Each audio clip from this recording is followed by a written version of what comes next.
तो कल 22 फरवरी के पेपर में आपसे पंचलाइट और बहादुर कहानी का सारांश पूछा जाएगा। 5 नंबर अगर पक्का करना चाहते हो तो इस वीडियो को पूरा जरूर देख लो। अब आपके पास समय बिल्कुल भी नहीं है, एक दिन भी आधा दिन खत्म हो चुका। अब आधे दिन में आपको पंचलाइट और बहादुर कहानी का अगर आप सारांश याद कर लेते हो तो 5 नंबर समझ लो आज ही आपका पक्का हो गया। तो चलिए दोस्तों, बिना समय गवाते हुए हम आज की इस वीडियो को शुरू करते हैं। सबसे इंपॉर्टेंट बात आप देख लो कि कहां पर ये पंचलाइट पूछा जाता है। प्रश्नोत्तर संख्या 6 में आपसे पूछा जाएगा पंचलाइट। देखिए, बहादुर अथवा पंचलाइट कहानी के उद्देश्य पर प्रकाश डालिए। ठीक है, तो यहाँ पर पंचलाइट और बहादुर कहानी का सारांश हम आपको बता देते हैं। ठीक है, पंचलाइट कहानी का सारांश इस तरीके से आपको हेडिंग डाल देनी है। उसके बाद लिखना है पंचलाइट कहानी फणीश्वर नाथ रेणु जी द्वारा लिखित है। ठीक है, पंचलाइट कहानी फणीश्वर नाथ रेणु जी द्वारा लिखित है।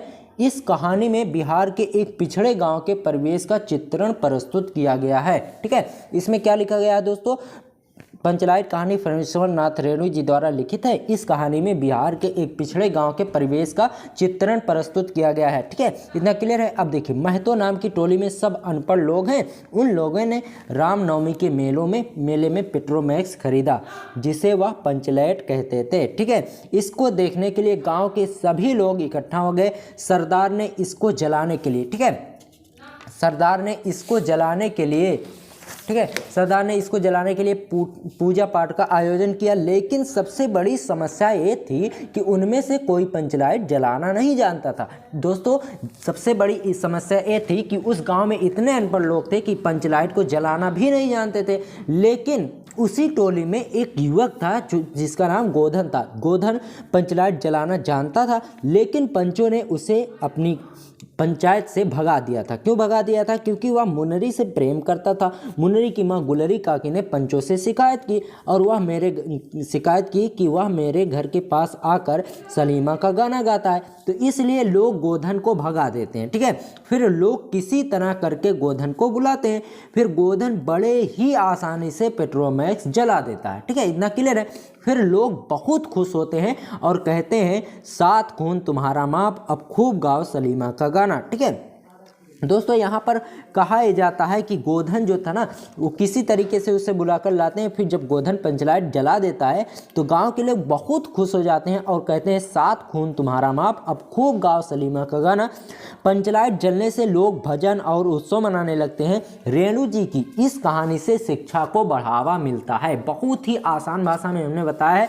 अब देखिए दोस्तों, अब चलिए आपको बताते हैं बहादुर कहानी का सारांश, जो कि बोर्ड एग्जाम के लिए बहुत ज़्यादा इंपॉर्टेंट है। कल देख लेना, पंचलाइट कहानी आपके बोर्ड एग्जाम में जरूर देखने को मिलने वाली है, तो इसे जरूर याद कर लीजिए। ठीक है, अब आगे है दोस्तों बहादुर कहानी का सारांश। इसमें आपको लिखना है अमरकांत जी ने। ठीक है, अमरकांत जी ने बहादुर कहानी में 12-13 साल के बहादुर नाम के लड़के के बचपन का वर्णन मिलता है।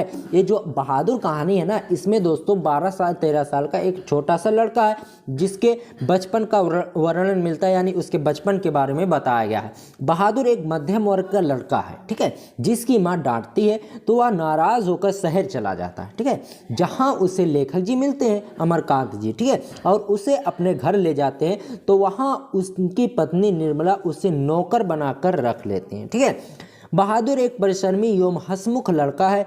वह घर को साफ सुथरा रखता है। निर्मला का बेटा किशोर उससे दुर्व्यवहार करता है।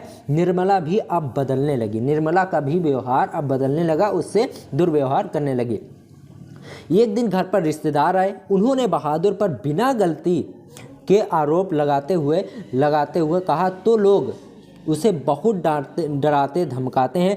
फिर एक दिन सिल गिरकर 2 टुकड़े हो जाती है। ठीक है, जिससे वह डर जाता है और पिटाई के डर से वहां से भाग जाता है।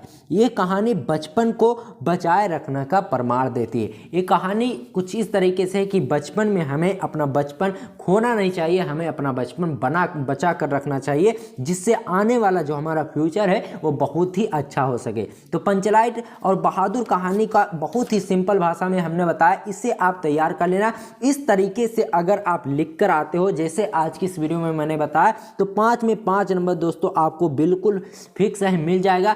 तो चलिए आज की इस वीडियो में बस इतना ही। अब मिलते हैं आपसे खंडकाव्य की वीडियो में, तब तक के लिए गुड बाय, जय हिंद, जय भारत।